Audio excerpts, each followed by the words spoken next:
La ventaja de no arrancar es poder contestar, porque aquí dijeron que la culpa de la inseguridad es el uribismo. Cuando no haya uribismo, pues el país amanece pacífico. Eso no es cierto. La culpa de la inseguridad de este país es precisamente que existan políticos que salen a decir que la fuerza pública sale a matar a los estudiantes. La culpa de la inseguridad de este país es más el irrespeto por las Fuerzas Armadas de Colombia, que todos los días ofrendan en este país 2 miembros.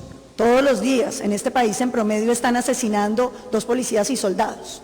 Y yo les pregunto, ¿ustedes creen que los policías y soldados salen a defender esta patria para que salgan los estudiantes a cogerlos a patadas y a insultarlos y a decir que no sirven para nada y que son genocidas? ¿Para que todos queden reducidos en la cárcel y les digan que todos son criminales y violadores de los derechos humanos? Señores, si la sociedad colombiana no entiende que tiene que estar del lado de las Fuerzas Armadas y confiar en ellas y trabajar con ellas, es imposible la seguridad. La seguridad depende de que las Fuerzas Armadas y la ciudadanía trabajen conjuntamente, porque esa es la única manera de que podamos garantizar la seguridad. Esos espacios que han ido abriendo para destruir la confianza de las Fuerzas Armadas y la ciudadanía son los que hoy capitaliza la delincuencia. Delincuencia que surge de esos carteles del narcotráfico, que también tienen carteles de microtráfico en todas las ciudades de Colombia.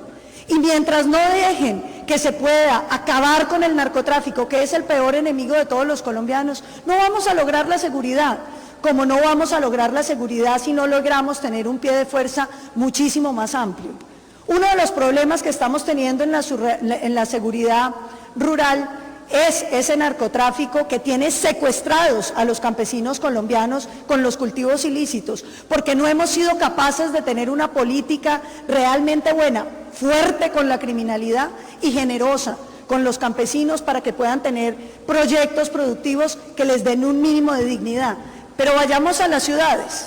Un pie de fuerza disminuido. Las sentencias de las Cortes permitieron la salida de 32.000 hombres en un solo año.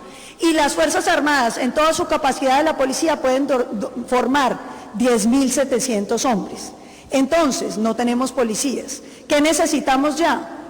Crear un mecanismo para que los retirados de la policía puedan entrar a ser policías cívicos y ayudarnos en la seguridad, para que haya policía en las calles y en las ciudades de Colombia. Crear una carrera adicional para que los policías no se nos retiren a los 38 o a los 40 años, sino que sigan sirviéndole al país en la garantía de la seguridad. La seguridad no es un factor de izquierda ni de derecha. La seguridad es como el potrero donde están todos los demás derechos. Sin seguridad no sirve para nada ni la educación, ni la política a favor de los empresarios, ni el precio de los impuestos, porque una sociedad sin seguridad está secuestrada. Entonces, yo sí creo que es muy importante hoy en este auditorio decir que si uno quiere seguridad, lo primero es que reconozca la importancia de las Fuerzas Armadas de Colombia, de su sacrificio, de su amor por Colombia. Y eso hay que exigírselo a todos los candidatos en Colombia. Alejandro Gaviria.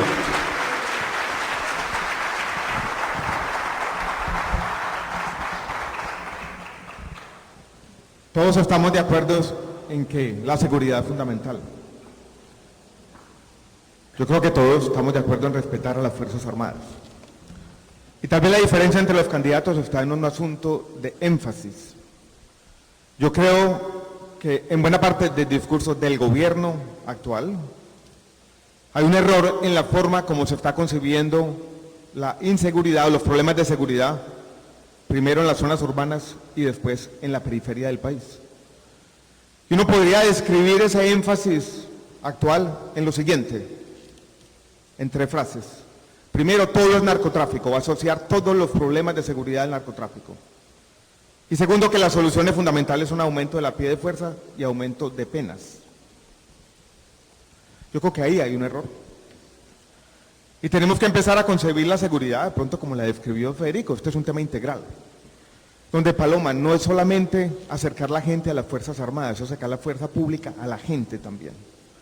Y tenemos que aceptar que buena parte de la confianza de la fuerza pública, sobre todo en los jóvenes, se perdió. Y se perdió porque durante la pandemia la policía se dedicó a hostigar al joven que estaba conversando con 3 amigos afuera de su casa. Se perdió porque yo creo que de manera equivocada y contradiciendo el espíritu de lo que había dicho la Corte, del Gobierno desde el comienzo dijo, bueno, ¿por qué no van y le quitan la dosis mínima a un joven aquí y allá? Y eso fue generando una fractura de confianza. Y yo creo que ahí tenemos que hacer un énfasis, o si no va a ser muy difícil. Metiendo a la gente a la cárcel solamente, convirtiéndonos en un país de carceleros, eso no es lo que queremos hacer en Colombia. Y cuando hablamos del narcotráfico, he estado 15, 20 años en estos debates, la interdicción tiene que ser un énfasis, el control de los insumos, todo el mundo cuenta el cuento de las estaciones en el Cauca donde llega toda la gasolina y a pesar de los discursos de la seguridad nadie hace nada, el lavado de activos, ahí tiene que ponerse el énfasis. Hay 100.000 familias cocaleras en Colombia, ¿las vamos a meter a todos a la cárcel? Hoy en día no tienen una alternativa de supervivencia y estamos confundiendo un problema de desarrollo en las regiones, de incapacidad de estas familias para insertarse en las economías nacionales y locales. No tienen, de esas 100.000, solamente 5% tienen proyectos productivos. Lo que yo quiero proponer es darles dignidad, darles oportunidades, entre todos juntos. Y ahí generaremos confianza. Y ahí dejaremos poco a poco por el camino largo del respeto a los derechos humanos y la dignidad de la gente, donde la presencia más visible del Estado no sea solamente una avioneta tirando veneno. Ahí ganaremos esta guerra. Porque lo que pasa es que el discurso de la seguridad viene una y otra vez. Federico, tú estás diciendo lo mismo hace 10 o 15 años, y está bien el énfasis. Pero si no nos ganamos los corazones de la gente, y si no ponemos un énfasis en la verdad, en las oportunidades, en incluir a Colombia, en darles una oportunidad de verdad. Esta es una lucha por la dignidad, no solamente por la seguridad. Yo termino simplemente invirtiendo un poco la pregunta, no sé si tenemos tiempo. La pregunta era qué podemos hacer desde el gobierno por el sector comercio. Unos Y segunditos es dejándoles esa idea de qué pueden hacer ustedes también por la sociedad en este momento crucial. En este renacimiento que estamos teniendo hoy en día en este auditorio después de la pandemia.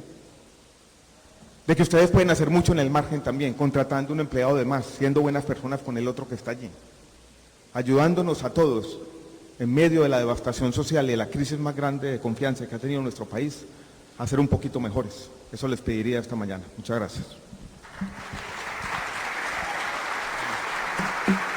Muchas gracias.